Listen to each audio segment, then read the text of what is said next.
Eu vou começar o nosso programa de hoje por lhes contar uma história verdadeira da história de Portugal. E, apesar de verdadeira, acho que ninguém a conhece. E é, de certo modo, uma história que é oportuno lembrar. Parece que o nosso rei Dom Sebastião estava em Almeirim, estava assim um tempo mau, estava a chover muito, e ele não podia ir caçar. Estava com os cortesãos e começou a contar histórias. Os caçadores todos contam muita história. Ele diz que uma vez saiu e havia assim, passava uma ribeira, ele meteu-se à ribeira, mas mal deu por si, diz ele, dava-lhe a água pela cítara. Bom, aqui entre nós eu também não sei o que é a cítara. Andei a ver, nos dicionários espanhóis dessa época, cítara é acento. Portanto, por aí eu calculo que cítara, acento, seja o rabo, enfim. Mas também é verdade que nessa altura, em Itália, cíntula significava a cintura. E, portanto, dar a água pela cítara, naturalmente, era dar a água pela cintura. Não sei bem o que é, mas também não importa muito. Quer dizer que a água chegava muito alta. Dom Sebastião contou isso, e os rapazes riram-se muito, mas estava lá um professor, Dom Sebastião, um tipo muito sabedor, que era o António Montes. Minto, era o António Garcês. António Garcês ouviu aquilo, água pela cítara, e perguntou a um dos colherotes que se tinham rido muito, assim saiu o rei ver, disse lá, olha lá, o que é isso da cítara? Ora, esse António Garcês era professor de geografia, sabia imensas coisas e estava sempre a chatear os rapazes com perguntas, sabes onde fica isto, sabes onde fica aquilo? Uma cidade que ele gostava muito de localizar era Moscóvia. Moscóvia, como calculam, é a atual Moscovo. Então o escudeiro deu-lhe uma gargalhada e disse assim, epá, e andas tu a chatear a gente, onde é que fica Moscóvia? Sabes onde é Moscóvia e não sabes onde é a cítara. Malaija quem te ensinou. Esta história veio-me à cabeça porque, a propósito destes programas que eu lhes fiz da Ásia, houve um telespectador que me telefonou e disse, está bem, a Ásia, o outro lado do mundo, o senhor fala dos antípodas, e aqui, Lisboa, o senhor ainda não falou de Lisboa. Eu caí em mim e acho que sim, prezado telespectador, tu tens toda a razão. Eu hoje vou falar de Lisboa. Olha, esta casa que está na nossa frente é o Museu de Lisboa. Bom, já agora, é certo que eu nunca falei de Lisboa, mas pergunto, e vocês que me estão a ouvir, já vieram a este museu?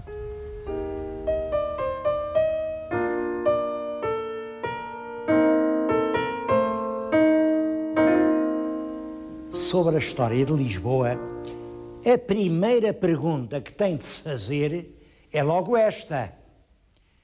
Quem fundou Lisboa? Tenho de lhes dizer que uma pergunta destas só tem duas respostas certas. Uma é ninguém. Ninguém. Isto era aqui realmente num litoral de um rio onde havia muito peixe, colinas de terras fecundas onde qualquer semente frutificava rapidamente e, portanto, quem vinha fugindo à força dos temporais entrava ao Tejo, instalava-se, até havia fontes de água quente. Imagina, nem era preciso aquecer a água. E, é claro, iam ficando por aí. Uma cidade que lentamente, desde as profundidades da pré-história, foi aparecendo sem nenhum fundador. Eu nem acredito que fosse cidade, porque como isto tinha muita colina, em cada colina havia uma aldeia. E cada aldeia guerreava as outras aldeias. E quando as aldeias se guerreiam, não chega a haver cidade. A outra resposta é Ulisses. Ulisses. Há muito tempo que se anda a dizer que o fundador de Lisboa foi Ulisses, que eu saiba, assim por escrito, foi um escritor romano do século III, Solinos, que disse que Ulisses fundou Lisboa. E de então para cá, depois no século IV e V e VI, olha, e o Santo Isidoro de Sevilha, que é bem responsável. Ulisses fundou e deu o nome a Lisboa. E no século X, no século XV e no século XVI, por aí fora, até que chegámos nós, os sábios, e dissemos, isso é uma treta. Ulisses nunca existiu, não foi o Ulisses que fundou Lisboa. Até onde pode ir a força da incultura? Claro que Ulisses é um mito. Nunca existiu nenhum Ulisses. Ulisses é uma referência mitológica com a qual os poemas homéricos designam aqueles navegadores que exploraram todo o Mediterrâneo a seguir à Guerra de Troia.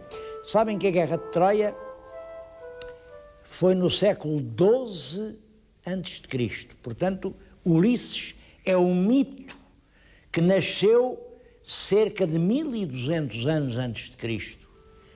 E os mais antigos vestígios que se têm encontrado nas escavações no claustro da Sé de Lisboa apontam exatamente para 1200 a.C.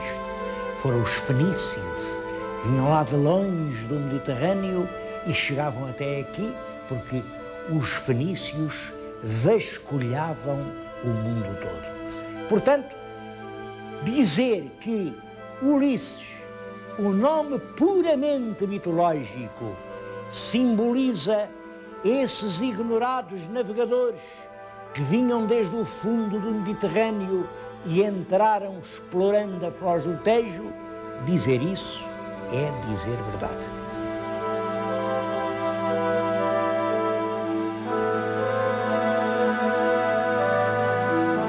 Aquele Ulisses que viram é um Ulisses português. Aquilo é um mosaico que apareceu há pouco tempo em Santa Vitória do Ameixial, no nosso Alentejo, região de Estremoz. Mas eu disse-lhes uma frase há bocadinho, disse-lhes que os fenícios vasculharam o mundo inteiro. É claro que isto tem que ser explicado. Vasculharam o mundo do tempo deles. Tenho aqui uma carta do Mediterrâneo, mas a Fenícia era tão longe que nem vem aqui. Como sabem, aqui a costa da Turquia vai para leste e aqui, é aqui neste ponto do Mediterrâneo que ficavam as grandes cidades fenícias, Bíblon, Sidon, Tiro. E foi daqui que eles partiram com os seus barcos, percorreram todo o Mediterrâneo. Não há dúvida nenhuma de que chegaram, isto é Cádiz. Cádiz é uma cidade de fundação fenícia. É certo. As últimas descobertas do claustro da Sé mostram que é certo, que eles vieram aqui, entraram aqui e estiveram no estuário do Tejo. Bom, mas, como lhes digo, isso não era ainda uma cidade. Os fenícios vinham fazer o seu negócio porque eles tinham descoberto que faziam tecidos, pintavam os tecidos com umas cores garridas, principalmente a púrpura, que os nativos gostavam e vendiam aqui uma coisa, compravam além e são eles os primeiros habitantes civilizados de uma civilização urbana que chega a Lisboa. Isso está hoje comprovado pelas escavações feitas no claustro da nossa catedral. Mas cidade, em minha opinião, foi quando os romanos vieram. Os romanos chegaram, instalaram-se naquele castro que havia no alto do castelo, naquelas colinas, e aí sim fizeram uma cidade. Os historiadores de Lisboa dizem que era uma grande cidade. Bom, eu penso que nós temos que nos defender de uma certa tendência para o exagero. Tudo o que é nosso é o melhor do mundo. Outros exageram ao contrário. Tudo o que é nosso é o pior do mundo. Vamos lá pegar na realidade e valorizá-la tal como ela era. É certo que alguns escritores da Antiguidade, o Estrabão e o Plínio, dizem que Lisboa era o entreposto mais importante do ocidente da península. Mas isso não queria dizer que fosse muito importante. Isso queria dizer que no ocidente da península havia terras perfeitamente insignificantes. A mais importante delas, em todo caso, era Lisboa. E podemos dizer isso por várias razões. Hoje eu bem sei que houve muitos terremotos, muitos desastres.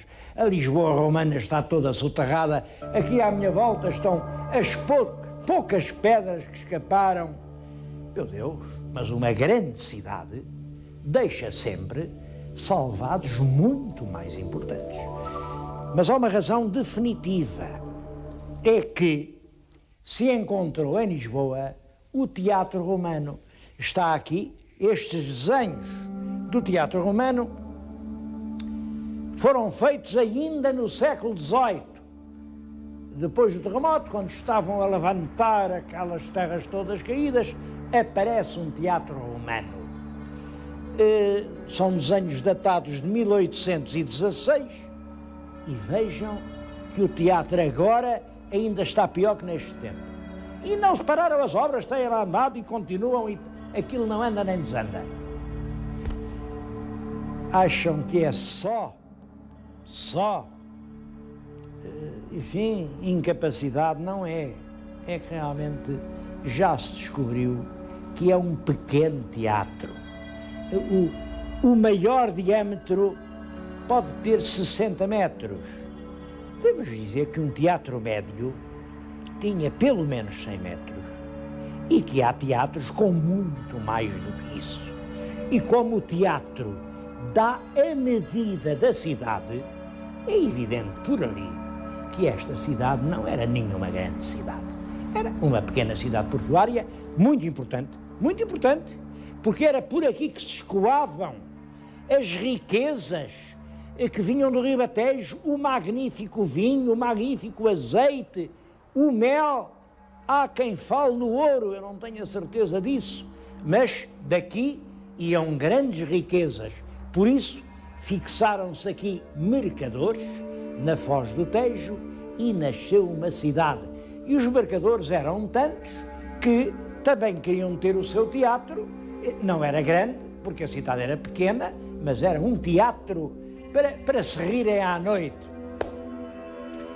Para se rirem de quê? Bom, o teatro é do século I e II e, portanto, eram as comédias, eram as graças daquela altura que ali se representariam. O humor romano era, de certo modo, um humor assim um bocado grosseiro, mas não há nada como exemplos. Eu vou-lhes contar uma história desse tempo, uma anedota desse tempo, uma história contada por aliás, ilustre escritor, muito pouco conhecido, que é o Algelo. O Algelo contava esta história que foi passado ao teatro. É uma história assim. Havia uma cidade onde no mesmo dia aconteceram duas coisas. Morreu um cidadão muito ilustre, um cidadão como deve ser. E morreu um pavoroso bandido. Morreu o bandido, é claro, como devia também. O bandido morreu na ponta da corda que o enforcou, porque os juízes condenaram. Bom, o que é que a corda de enforcar era no cemitério. E havia uma lei nessa altura que dizia que quando enforcavam um bandido, ficava lá um soldado romano a guardar o corpo, porque as famílias tinham o costume de ir à noite, desatavam lá o homem da corda e davam-lhe uma sepultura mais decente. Portanto, ficava ali um soldado, toda a noite, a guardar o bandido, e se alguém roubasse o corpo do celerado, era o militar quem pagava com a sua própria vida. Agora, estou a ver, naquela noite no cemitério só havia duas presenças humanas. Era a honrada viúva do ilustre romano que tinha morrido e que chorava, debruçada sobre a campa a noite inteira, e era o pobre legionário romano, para cá e para lá, fazia a guarda ao corpo do enforcado. Bom, uma noite quente, uma solidão pavorosa, o que é que vocês acham que aconteceu? Naturalmente, que o soldado, foi dar os pêsames à viúva e sentaram-se os dois sobre a campa e, bom, vocês imaginam o que vai acontecendo, até que eles se engalfinham um no outro, juram ligar-se para sempre, mas quando rompe a manhã, eles estiveram tão distraídos, que tinham ouvido os ladrões e roubaram o corpo do bandido. Bom, aí diz a viúva, epá, já não pode ser, olha, agora roubaram um bandido, vais tu pagar. Pois é, tenho eu que pagar. Mas tiveram uma ideia. Mas espera lá, está aqui o corpo do meu marido, que já não serve para nada. E ele sempre quis ser útil aos seus semelhantes. Pega-se neste corpo, pendura-se na corda, lá ficou o honrado senador, pendurado. A esse ninguém o roubou. O soldado e a viúva casaram-se nessa tarde e foram muito felizes. Tem aqui um bom exemplo do que é o humor no teatro romano. Sim, para nós é um bocado cínico. Bom, mas era isto, era disto que eles se riam.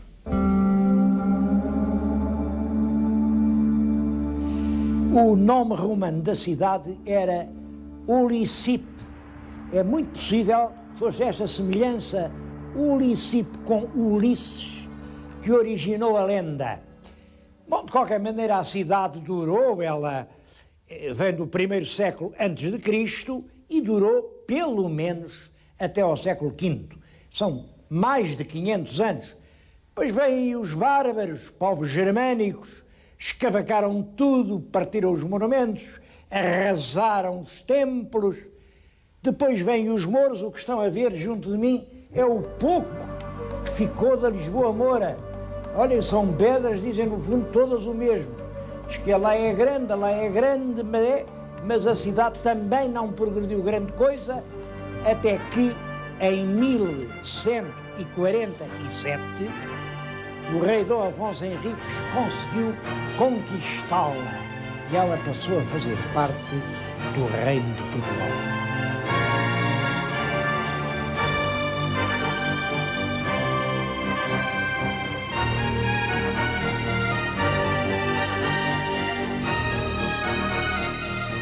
Houve um crescimento de Lisboa permanente desde a conquista cristã até ao século XV, até ao fim do século XV. Lisboa vai sempre aumentando de área, mas o grande salto em frente é dado no tempo do rei Dom Manuel, em 1498. A armada de Vasco da Gama chega à Índia. Portugal tem o exclusivo da rota marítima do Cabo e, portanto, Lisboa fica na posse do grande negócio europeu das especiarias. Isso podia ter feito da nossa capital uma das grandes cidades da Europa. Mas não fez. E não fez porque exatamente nesse mesmo ano, São curiosas estas coincidências. Este mesmo rei lembrou-se de expulsar de Lisboa os judeus. Os judeus eram os empresários, eram os homens que arquitetavam os negócios, que os planeavam, que os executavam, que os pagavam. Bom, a destruição dos judeus, a perseguição, a seguir a Inquisição, os autos de fé, fazem de Lisboa uma cidade taciturna, uma cidade triste, uma cidade onde se reza muito, mas se ri pouco, uma cidade onde não há realmente vontade de rir. A cidade setecentista é realmente uma cidade de decadência. E chegámos praticamente assim ao terremoto. Como sabem, em 1755, um terrível sismo destruiu o centro de Lisboa. O terremoto é importante e realmente em toda a Europa teve um eco enorme. Essas gravuras que estão a ver são gravuras impressas em vários países e que dão uma ideia da emoção que o terremoto de Lisboa desencadeou. Mas a verdadeira importância do terremoto está na atuação do governante. Era Sebastião José, que ainda não era Marquês de Pombal, mas veio a sê-lo, quem enfrentou a situação e resolveu substituir a cidade arrasada por um novo centro racionalista, iluminista, fazer uma cidade como deve ser. Eu saliento isto, eu estou-lhes a falar aqui diante de uma gigantesca maquete da Lisboa pré-pombalina. Antes de Pombal, Lisboa era assim. E Pombal deu-nos o exemplo de que as cidades não devem ser confiadas ao acaso. Têm que ser planeadas, previstas, executadas com rigor. Bom, infelizmente, acho que foi um exemplo que nós não seguimos. Depois do esforço pombalino para fazer uma cidade racional, voltámos à cidade feita, enfim, conforme as circunstâncias permitem. Agora uma ruazita, além uma urbanização de quintal, e Lisboa hoje é realmente uma cidade cheia de imprevistos, mas uma cidade sem essa clareza geométrica, sem essas grandes perspectivas, sem essas vias enormes que são características das grandes cidades. É a cidade que temos, é a nossa Lisboa, é uma cidade com características talvez únicas. Olhem, é a única capital da Europa que nunca foi bombardeada.